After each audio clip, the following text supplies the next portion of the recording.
buenas tardes. Soy Angélica Favila y además de saludarles con mucho gusto, les agradezco que nos acompañen en Nuestra Memoria Histórica, un programa que está realizado para que los universitarios, los ciudadanos y la población en general adquieran conocimientos sobre nuestra historia, nuestra cultura y también nuestra identidad.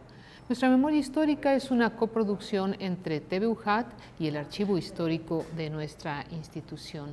Y bueno, usted la puede sintonizar y seguirla a partir del canal 35.1 de TV UJAT, es una transmisión en vivo, también a través del canal 35 del sistema de cable local y del sistema Facebook Live UJAT. Nuestro teléfono en el estudio 99 33 58 15 96. Y bueno, el programa de día de hoy en Nuestra Memoria Histórica está dedicado a una fecha en la que la historia de México, la historia de América y la historia de Europa siguen generando debates, estudios y están reclamando también precisiones históricas y bueno, por supuesto, posiciones políticas, digamos que arrancan también posiciones políticas. Y esa fecha es justamente el 12 de octubre, día en que se recuerda que en 1492 Cristóbal Colón llegó a nuestro continente.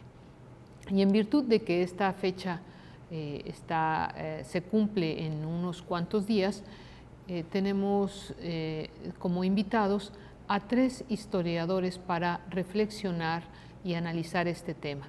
Ellos son, seguramente los recuerdan, son el profesor e investigador de nuestra Universidad Juárez Autónoma de Tabasco, el maestro Héctor Valencia Reyes, que además de ser un pilar de este programa, es docente de la licenciatura de Historia en la UJAT. Bienvenido, maestro, ¿cómo está? Muy buenas tardes. Buenas tardes, y como siempre es un gusto estar aquí compartiendo algunos conocimientos que tienen que ver con la historia de México y en este caso, pues con un proceso histórico que tiene que ver con una empresa que desarrolla Europa en el siglo XV, en el siglo XV, que es una empresa de exploración geográfica.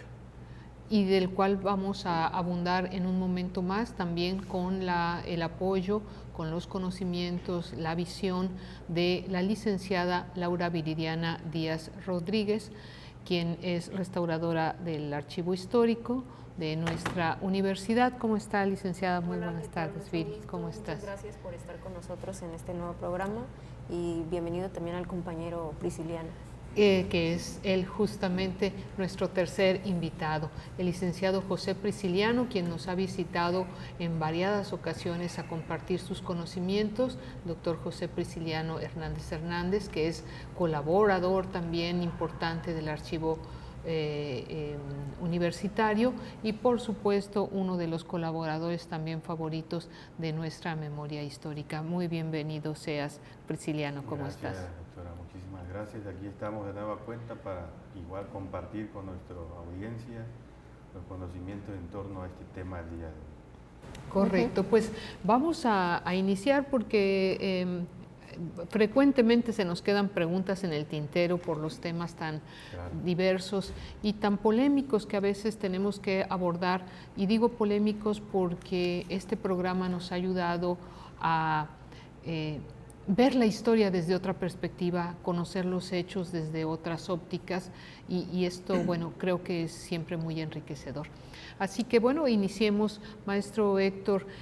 Digamos que, ¿qué posiciones y lecturas tienen los historiadores acerca de esta tesis, digamos, de que el 12 de octubre de 1492 llega Cristóbal Colón al Caribe y que con esto se inició un llamado encuentro de dos mundos?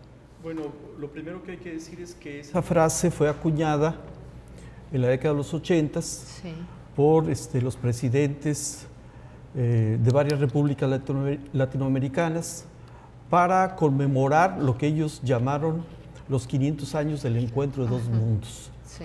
Esta frase es sacada está en el final de la introducción del libro de La visión de los vencidos de León Portilla, editado por la UNAM y por el Fondo de Cultura Económica. Y desde luego, pues nosotros concebimos esa frase, como muchos otros historiadores, desde el momento que se acuñó y se estableció el decreto para nombrar los 500 años de la llegada de Colón a lo que hoy son las Antillas, como el encuentro de dos mundos, como una frase política, una frase diplomática que buscaba no herir ni la conciencia, ni el pensamiento, ni las posiciones tanto europeas, en este caso española, y las de las repúblicas latinoamericanas.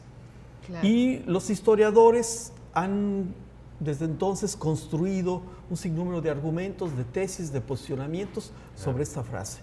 De manera muy sencilla, por ejemplo, el doctor Edmundo Gorman nos decía, recuerdo, él ya falleció, yo asistí a una conferencia y a un taller con él y nos decía, a ver, ¿qué es un encuentro? En un encuentro se ven dos sujetos diferentes o dos grupos sociales diferentes.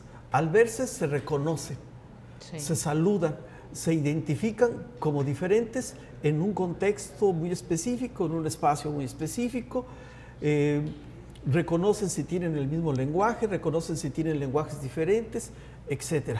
Y eso implica, ese reconocimiento, una especie como de respeto. De respeto, sí, claro. Dice, ¿y qué hicieron los europeos en América? Dice, pues llegaron a unas tierras diferentes que ellos bautizaron como Zipango y Catay, como islas adyacentes al archipiélago japonés, y dijeron, esto es parte de la India. Pero además llegaron y valoraron como inferiores, como bárbaros, como salvajes a sus habitantes. Y a partir de ahí iniciaron un proceso de ocupación, un proceso que generó que les quitaran sus propiedades, violaran a sus mujeres y los sojuzgaran y los tuvieran como esclavos para la extracción, sobre todo de minerales y de recursos naturales. Entonces ahí no hay un encuentro. Claro. Hay que ponerle otro nombre a ese acto. Y entonces esta frase del encuentro de dos mundos debate y se discute en torno a otras que tienen que ver con lo de la conquista, lo de la invasión, lo de el descubrimiento, etc. Sí. Entonces hay suficiente literatura en América Latina para decir esta frase es un error porque no corresponde a la historia de los hechos, sino corresponde a las investigaciones históricas de Silvio Zavala, de Leopoldo Sea, de Foster, de González, de Bonfil Batalla, de Edmundo Gorman o del propio Galeano, ¿no? Y podemos hacer una lista de estas obras que de alguna manera nos permiten identificar que hay que desechar esa frase y que hay que buscar entre los propios historiadores digamos, el bautizo, el significado de la llegada de Colón a lo que hoy es América, un 12 de octubre de 1492. Y también hay que recordar que en el contexto de esa frase se desplaza la otra frase que existía y que había impuesto el gobierno revolucionario, que tiene que ver con el famoso Día de la Raza. Ah, es verdad, sí es verdad, el Día de la Raza, así era así se conocía, así se festejaba y conmemoraba, como si el conmemorar un acto que generó violencia, que generó sojuzgación y que generó despojos, debería ser motivo de recordar festivamente, ¿no? Se tiene que recordar, pero en su justa dimensión. Claro. Licenciado Prisciliano, entonces, otra de las frases que se acuñan en torno a esta fecha es justamente el descubrimiento de América. ¿Se dio realmente un descubrimiento de América el 12 de octubre de 1492? En ese sentido, es lo que típicamente se menciona dentro de la sociedad, ¿no? Inclusive muchas escuelas de todos los niveles. Sí. Se hacen periódicos murales, temas por profesores o maestros de historia, pero que no son realmente de formación, historiadores no son. Eso es lo que se reproduce, que el 12 de octubre fue el descubrimiento de América, pero de acuerdo a los estudios históricos, o bueno, a la escuela de historia que tenemos en todos los estados de la República, pues durante décadas se ha desmentido esa parte. Okay. Por ejemplo, el 12 de octubre ni siquiera existía la idea de descubrimiento, y menos el término concepto de América, ¿no? Eso claro. fue después. Entonces, sería, o aclarándole a la población, que el 12 de octubre Colón no descubrió América, o no se dio un descubrimiento como tal, porque como bien señaló el maestro Héctor al inicio, pues estas empresas, tanto españolas como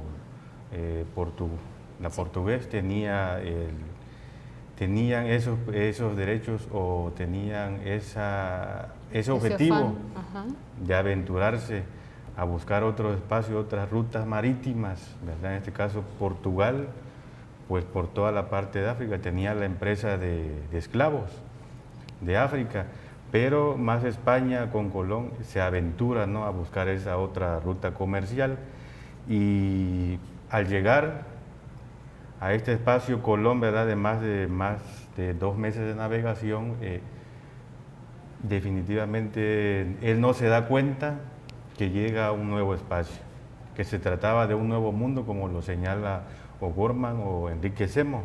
El término que acuñan ellos es de nuevo mundo, ¿no? Entonces no se puede hablar en este sentido de un descubrimiento como tal, no.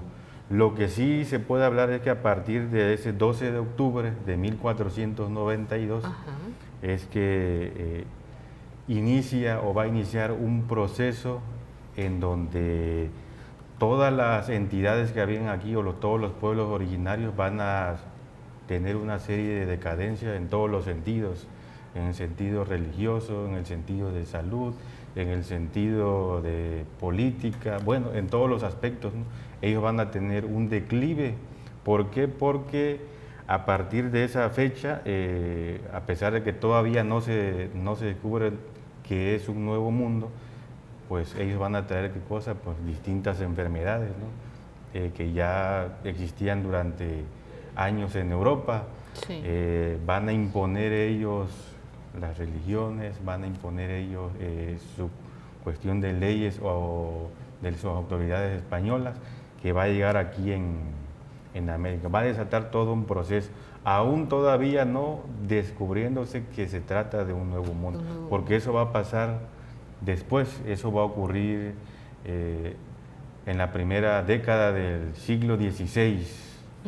Bueno, lo que pasa es que en la conciencia, en la mentalidad, en la cultura, en los conocimientos europeos, no existe la posibilidad de que ellos puedan ubicar a una masa continental entre Europa y Asia.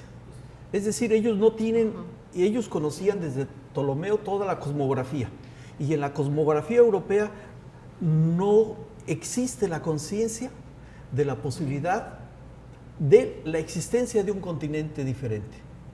Eso. Entonces, y como no existe, cuando llegan, creen que siguen en la India. Sí, que dieron la vuelta. Y entonces tardan más o menos 20 años repitiendo este error de que es islas adyacentes al archipiélago de Japón, Zipango y Cathay concretamente. Y lo otro que hay que decir, y que también forma parte de un debate, es que todos los continentes tienen la misma antigüedad. Ah, sí, claro. Y entonces no son continentes nuevos ni viejos, pero ellos asumen la idea de que llamarlo nuevo mundo para imponerle, para educarlo, para orientarlo, para tomarlo en posesión a partir de un proceso de invasión. Claro. Sí. Sí, entonces. Varias son entonces estos mitos o estas referencias equívocas que con las que se han decorado o con las que se ha nombrado esta fecha. Sí, bajo la interpretación del discurso político que utiliza la información histórica. Porque yo le enseño a la población que esto es descubrimiento, le enseño a la población el discurso de los europeos y lo que sigo haciendo es reproducir el lenguaje y la interpretación y la cosmovisión colonialista. Claro, porque ellos fueron los que empezaron Sí. a nombrar este hecho, Sí, a sí, darle sí. títulos. Además, una realidad histórica que ya tenía nombre, que ya tenía su propia significación histórica, en función de los pueblos originarios que la habitaban. Claro. Y entonces, pero un proceso de invasión y un proceso de ocupación y sojuzgamiento tiene que ver con eso, con socavar, con reducir, con bautizar como inferior o bárbaro o ignorante a quien yo conquisto, ¿no? Claro, claro. Bueno, muy interesante. Vamos a hacer una pausa y regresamos en unos momentos con este asunto que les voy a dejar en la mesa. Entonces, ¿cómo es correcto llamarle a esta fecha? Vamos a una pausa.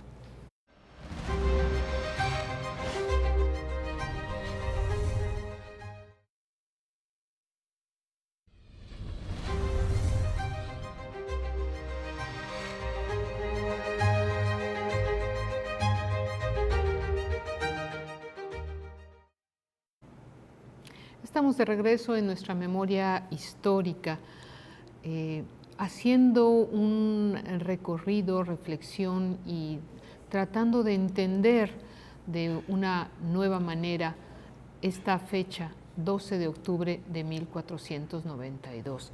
Ya nos han comentado nuestros amigos historiadores que nos acompañan el día de hoy que hay una serie de nombres que se le ha dado a la fecha y que no justamente corresponden con fidelidad al hecho, ¿verdad? Que deberíamos rememorar, digamos, en este 12 de octubre. El encuentro de dos mundos cuando se cumplieron los 500 años, el Día de la Raza, que muchas veces muchos de nosotros crecimos con esa enseñanza, o el descubrimiento de América.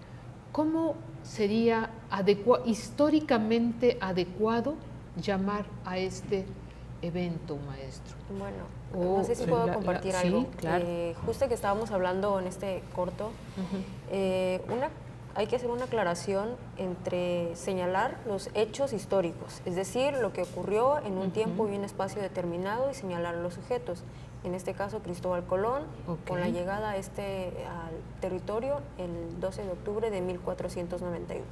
Buscando una ruta geográfica hacia Así es, eso como quiero parte de una empresa política de Estado que pretende controlar el comercio de las especias, de las telas, de todas las riquezas de Oriente.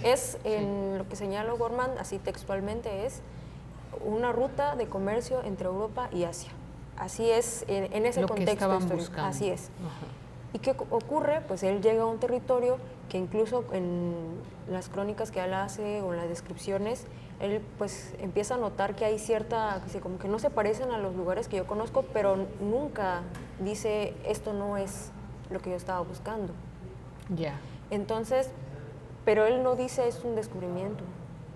Él es una llegada al sitio, eso es lo que es en los hechos. Ahora, en la interpretación que se ha hecho de ese momento, es muy importante poner atención, porque la forma en cómo se van a narrar a interpretar ese hecho, pues también te dice con qué intencionalidad. Claro. Y lo que mencionábamos y que señalaron aquí un poco los compañeros, pues es justificar también en todo eso que va a ocurrir como parte de esa empresa, claro, que es la conquista, la colonización, el uso de la violencia en todas sus formas para imponer una lógica del imperio español, y que tiene que ver con imponerse por la fuerza, por la religión, y obviamente para establecer una forma de gobierno y de cómo se va a imponer en la sociedad. Y en ese sentido, pues las personas que ya habitaban los pueblos originarios no van a ser los que van a estar en la cabeza de esa nueva pirámide social, sino van a estar en los estratos más bajos y van a tener ese declive social que va a significar también la llegada de nuevos esclavos provenientes de África para también habitar, pero para sobre todo el comercio y la explotación de los recursos naturales. Sí, pero hay que decir por qué llegan esos nuevos esclavos. Llegan porque ya aniquilaron a la población del Caribe. Podemos poner un ejemplo contemporáneo, ¿no? Nos asusta y nos causa un dramatismo, dolor, coraje, todo lo que está pasando en Palestina hoy en día. Ya sé, así es. Claro. Eso que está pasando en Palestina, los españoles lo hicieron y los ingleses en toda América. Y lo hicieron en contra de miles y miles de pobladores originarios. Sí. Y lo hicieron a niveles de cometer genocidios, de arrasar completamente con poblaciones y pueblos enteros. Bajo la consideración, esto que yo dije de que los consideraban inferiores, incultos, incivilizados, atrasados, bárbaros, lo tuvieron que fundamentar teológicamente y lo tuvieron que fundamentar jurídicamente. Uno de los que más contribuye a esta fundamentación es Gines de Sepúlveda, donde crean leyes para legitimar, o más que legitimar, legalizar el despojo que van a cometer con las poblaciones de América Latina. Y en ese proceso, pues sí, decimos, es Colón, ¿qué hizo? Llegó. Es la llegada, nada más. Llegó y él, al interpretar y definir a qué lugar llegó, se equivocó.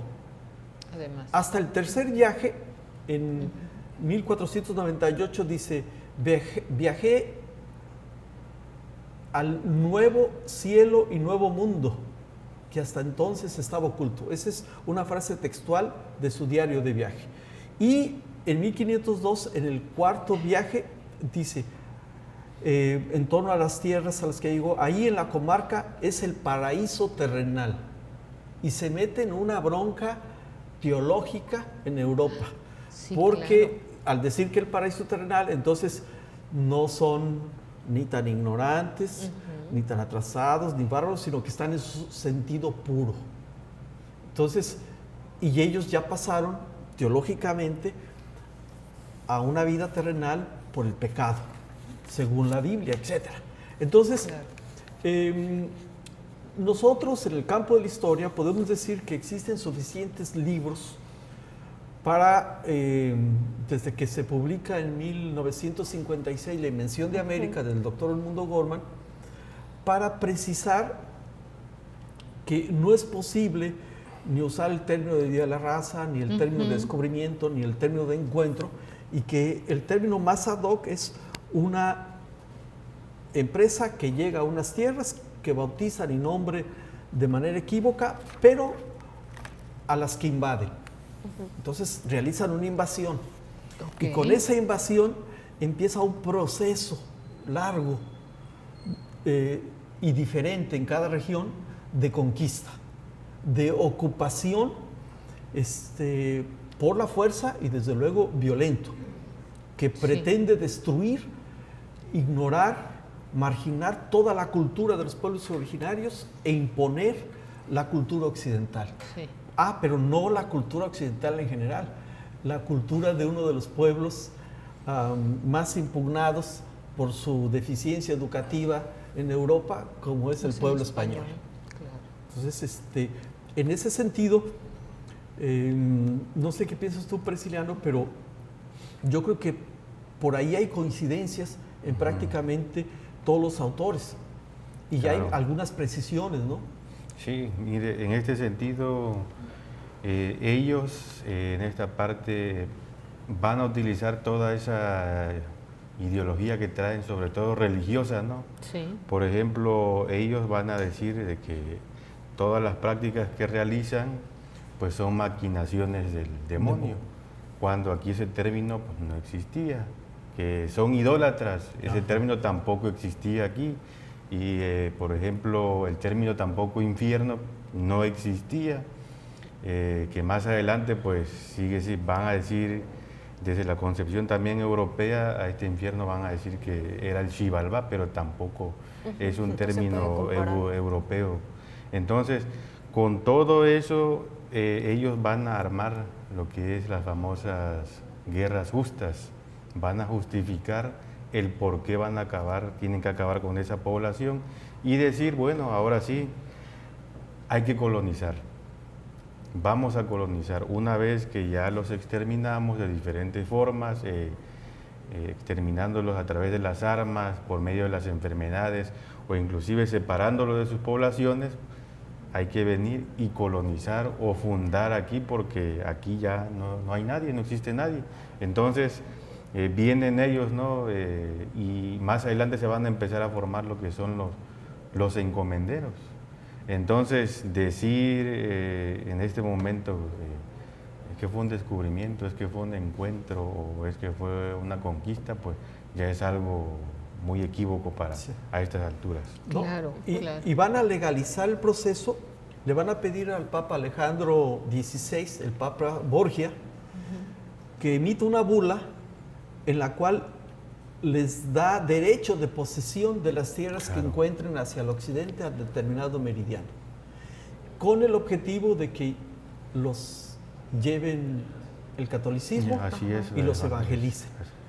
Entonces, esta se le llama esta idea de evangelizar, de civilizar, va a ser la justificación más usada. Y Sí. entonces, en ese contexto, la iglesia, la cruz y la religión juegan un papel primordial en la conquista, pero también la violencia y los intereses del rey, los intereses de la corona. Aquí estaba buscando en la computadora esto de nuevos mundos. ¿Por qué se consolida la idea del nuevos mundos? Porque Vespucio, en su mapa de 1504, precisamente va a llamar mundus novus esas tierras. Así es. Y desde entonces se le va a asignar esa idea de que es el nuevo mundo. Pero en términos culturales es el nuevo mundo que debe educarse, que debe copiar, que debe aculturarse Claro. a partir de los principios, patrones del mundo europeo, del mundo occidental.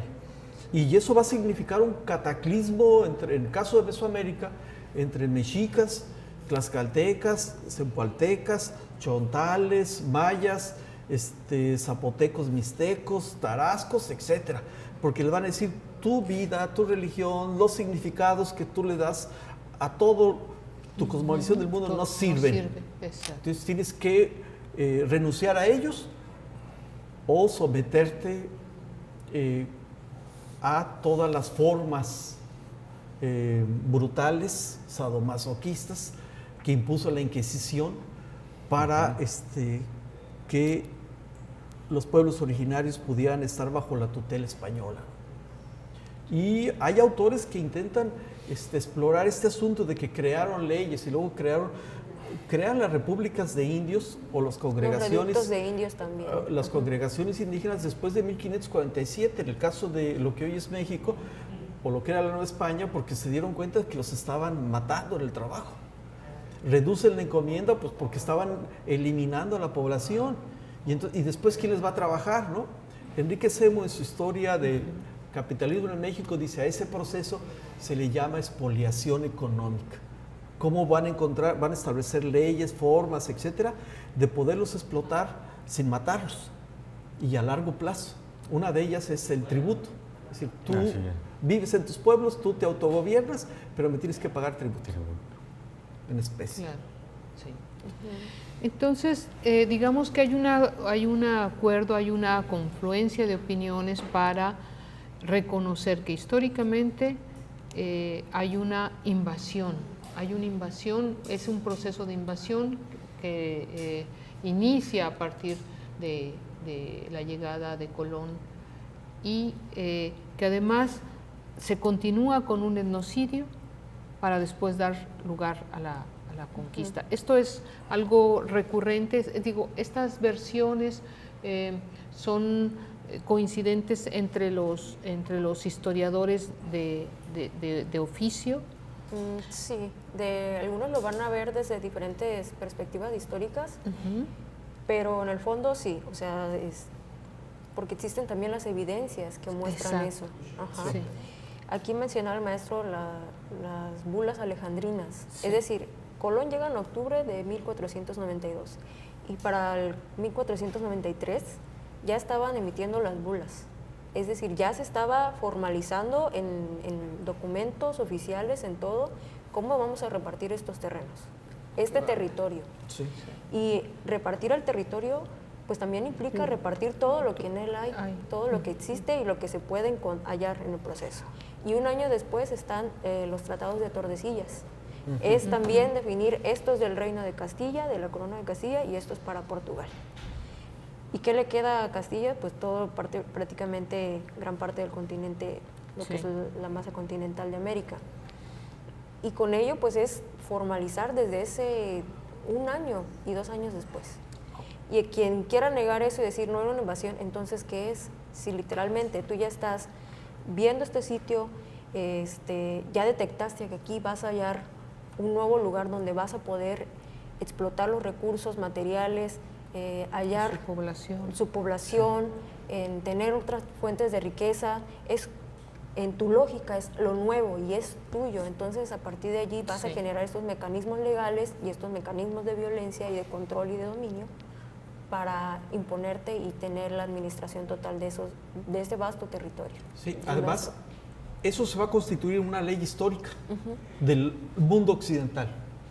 Es decir, este mismo mecanismo lo van a aplicar sistemáticamente hasta el siglo XXI.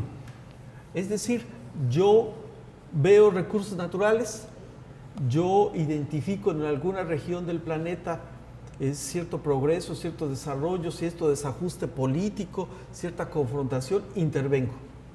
E intervengo llevando la civilización, ahora llevando la democracia, llevando la libertad, llevando la civilización. Claro. Entonces se va a constituir una ley histórica que se va a repetir en África, se va a repetir en Asia, se va a repetir en Oceanía y desde luego va a tener distintas caras en la historia de América Latina, ¿no? Sí, claro, y creo que para mencionar ahí, justo hablaba de ese consenso, este historiador Enrique Semo, que tiene un libro muy interesante sobre la historia del capitalismo y de dónde inicia y cómo se puede ver en diferentes lugares geográficamente, ¿no? De pronto uno escucha el capitalismo y cree que es algo del siglo XIX cuando la realidad es que no, y se va a dar de diferentes formas. Claro. Él habla que lo que ocurrió acá con la llegada de Colón es una invasión, es una conquista y es colonización. Y es un proceso de ese capitalismo que tiene que ver con todavía esos reductos del feudalismo y que va a tener su propia cara en el continente americano de una manera muy específica que quisiera compartirles después de un corte que tenemos que hacer. Regresamos en un momentito, no se vayan, estamos hoy en Nuestra Memoria Histórica.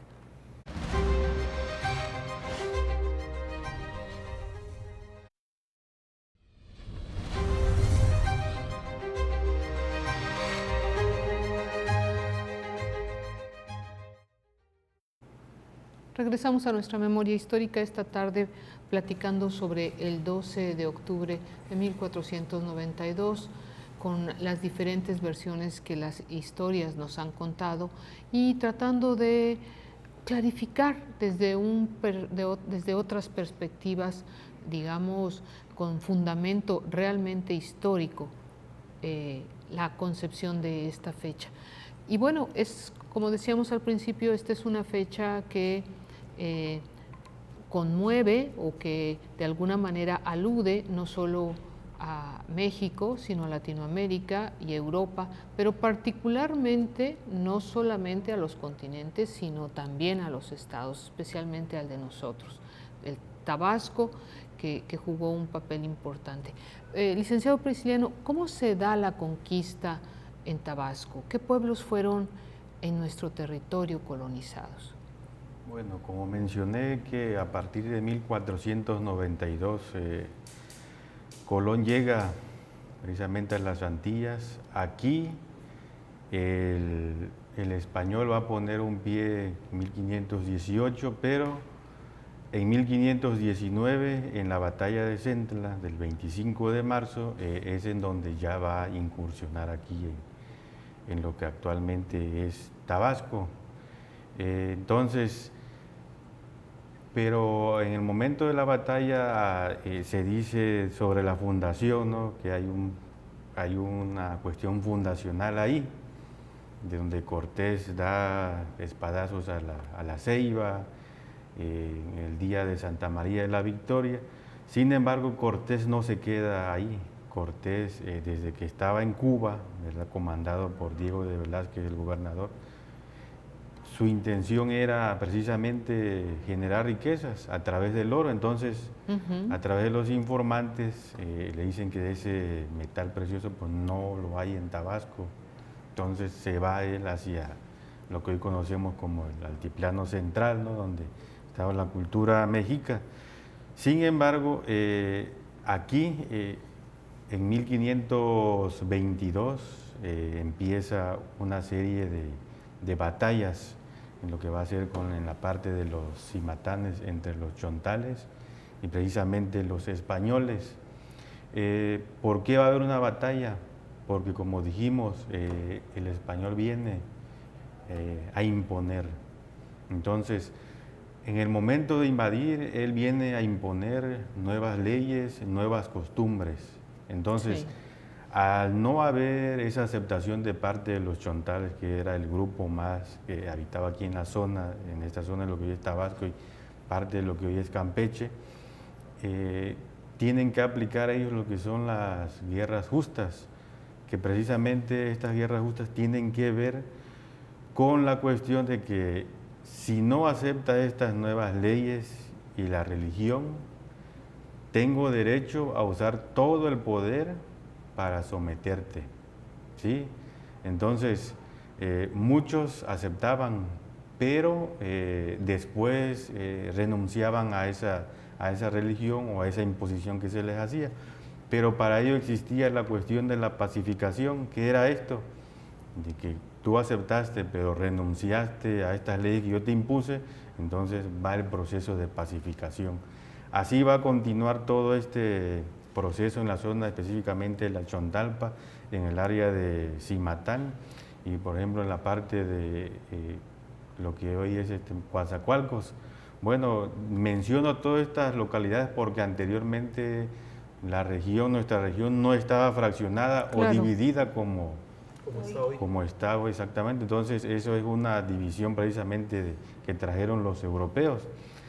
Sin embargo, así va a continuar esta cuestión de pacificación, la rebeldía, o mejor vamos a llamarle estas rebeliones que había en la zona, era por no aceptar una imposición, claro, de parte del conquistador. Pero el término conquistador aquí tampoco ya no entra, o sea, aquí ya sería llamarlo invasor.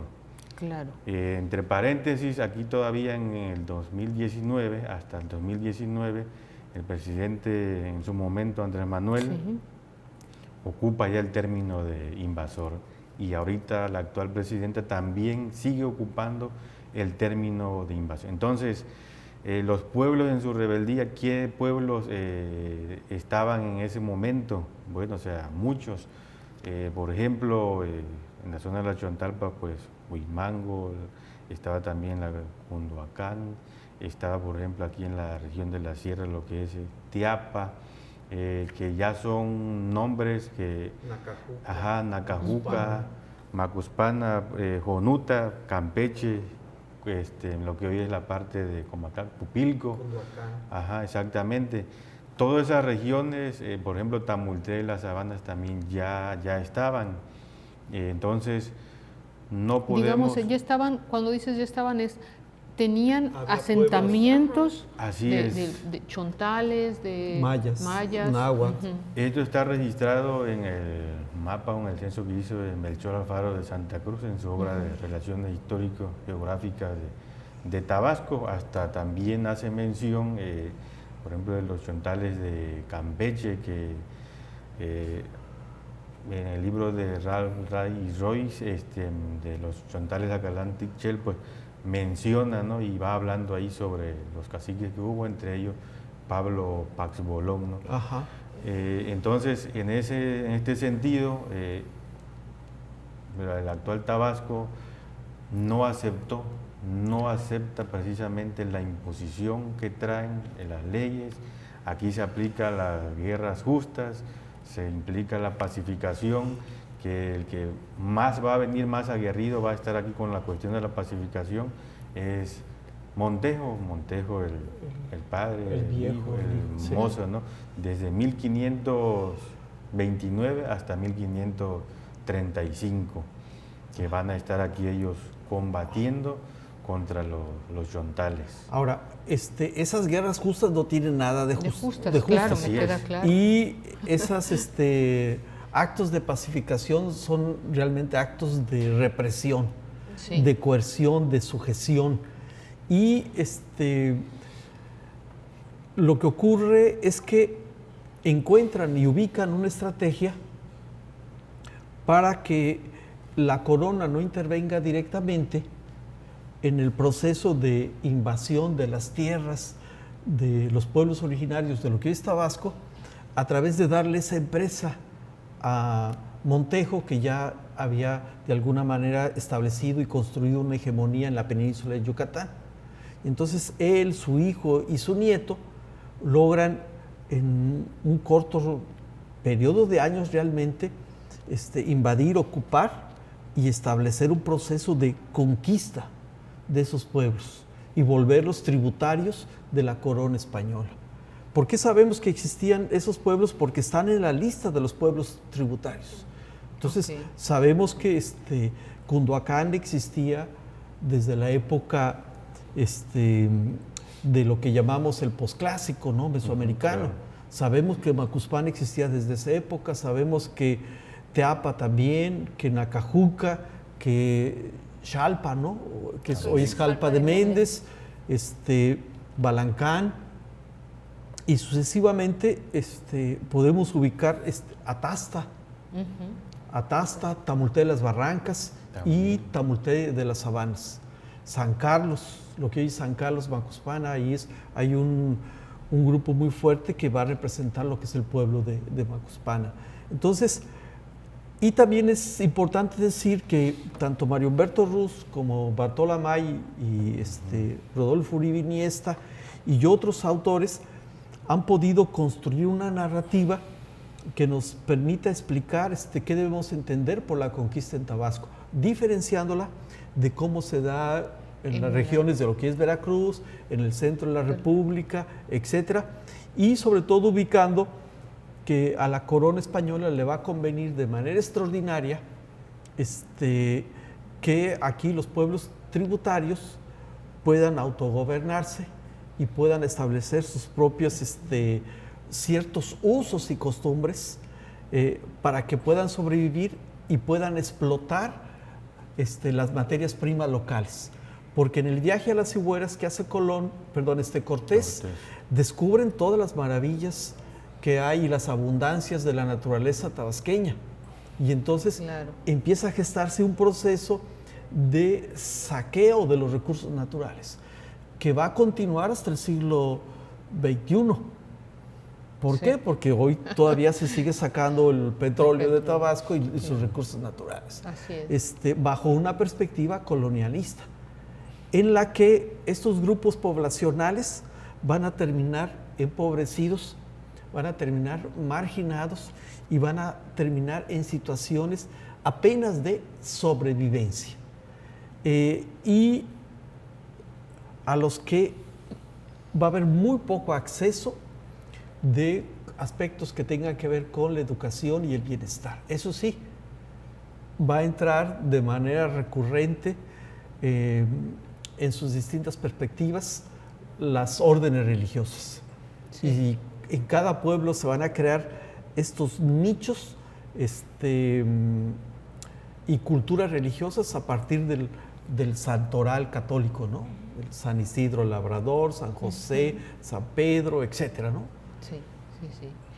Estamos a unos cuantos minutos de cerrar el programa, pero no quisiera despedirlo sin pedirles nos ayuden entonces a identificar justamente qué significado debemos darle a este hecho, a este 12 de octubre en el contexto actual, en este pleno siglo XXI.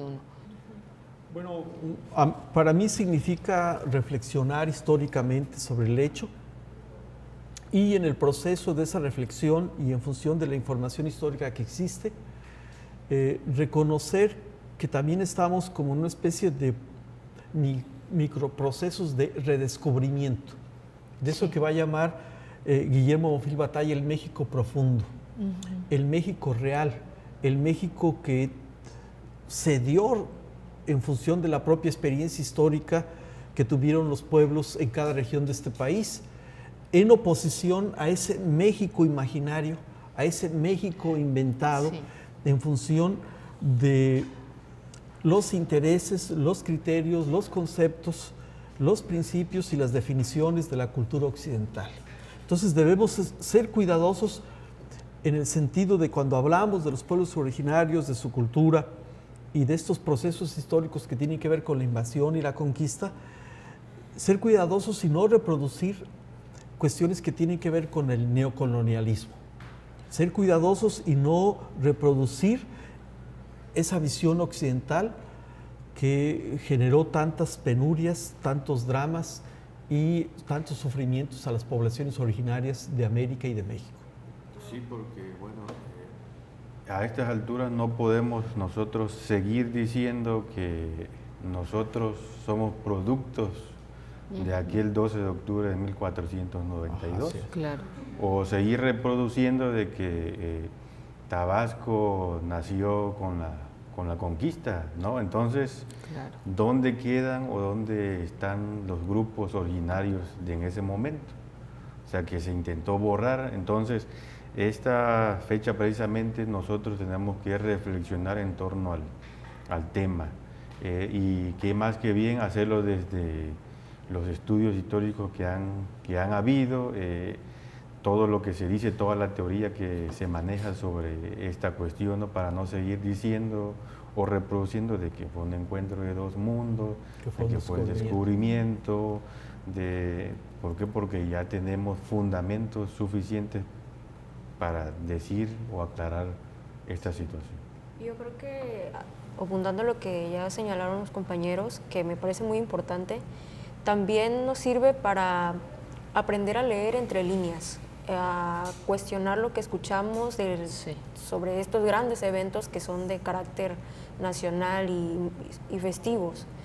¿En qué sentido lo digo? Cuando se intenta encubrir estos hechos y enmascararlos, se van a utilizar palabras que no van a aludir nunca a la violencia o que en el fondo intentan ocultar estos grandes procesos, pero que estuvieron marcados por la violencia. Y mencionó el maestro un ejemplo que yo lo había también pensado, como el caso de Palestina. Estos sucesos que ocurrieron hace más de 500 años continuaron de otra manera en otros contextos, pero en el fondo tiene que ver con la invasión, con la guerra, con la imposición de formas de gobierno sobre otros pueblos que a veces no tenían las mismas condiciones ni políticas ni militares para confrontarlos o repelerlos.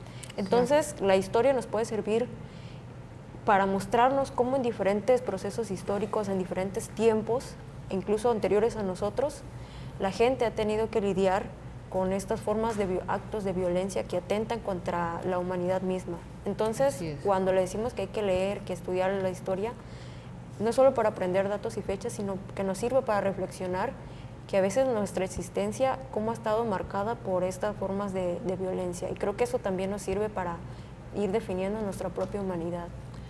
Perfecto, pues ahí está la invitación para que repensemos estas fechas y nos podamos dar oportunidad de conocer un poco más de ellas.